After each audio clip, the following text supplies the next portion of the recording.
everyone out there. This is Brenda Underwood with Breakthrough with Brenda, and today we're coming to talk about identity.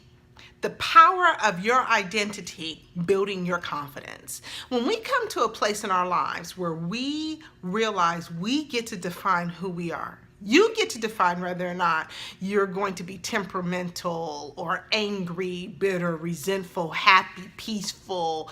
You get to decide who you want to be. It's all made in a decision where your actions line up to what you have decided.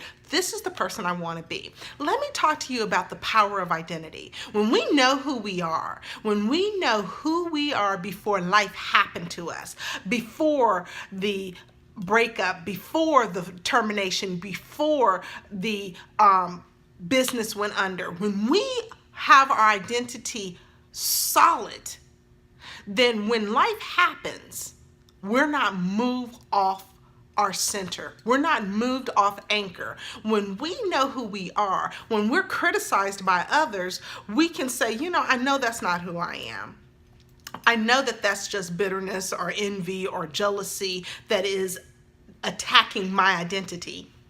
So I can shun that off.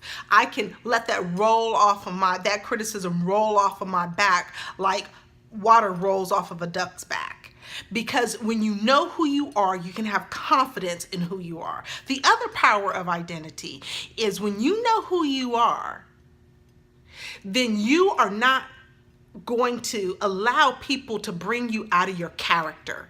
I hear it all the time when women will say, well, if I had been this, that, or the other, then he wouldn't have cheated on me. Or men say, if she wouldn't have done da-da-da-da-da, I wouldn't have gotten so angry with her. You know what? At the end of the day, those are all cop-outs. You get to decide who you are in any given moment.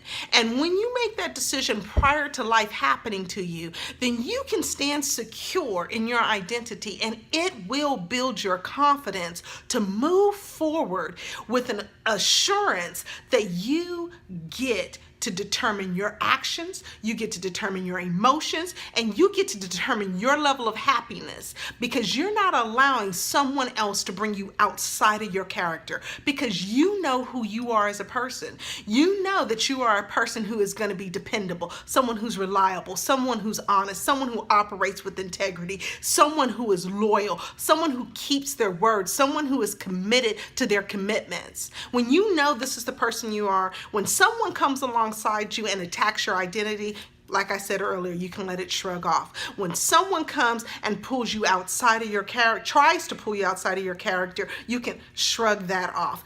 It all comes down to knowing who you are. And this is the beautiful thing, y'all. You get to define you. I was a woman who for years, I lived under a cloak of anger. I was always angry about something all the time. And then I had to just decide, has nothing to do with the people outside of me that's making me angry. It has to do with my level of happiness from within. If I can't get happy exactly where I'm at, then guess what? I'm not going to be happy when I get the marriage. I'm not going to be happy when I get the business. I'm not going to be happy when I get the $1 million. If I can't be happy right now where I'm at. And so now that I have my business, and now that I have healthy relationships, and now that I have abundance in finance, I am happy now because I made the decision years ago to be happy before I had it all. And so your happiness and your confidence are directly tied to the person you define yourself to be. So I'm going to encourage you with this 2 cents with Brenda in 5 minutes.